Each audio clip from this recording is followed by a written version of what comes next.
Amigos, seguimos recorriendo la ciudad de Venecia. Nos vamos a ir a Milán. El fin de semana que estamos cerquita acá en el norte. Pero ahora salió el sol después de una semana de sufrir la lluvia, el viento y los 4 grados que te la regalo. Mucho más hermosa Venecia, con un poquito de sol reflejado aquí en el canal.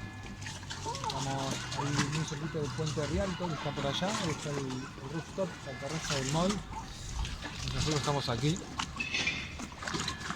caminando desde Plaza de Roma hacia Plaza San Marco toda la mañana. La matina entera. Vamos para allá. Vamos. Venecia. Bombo amarillo. Chau, chau.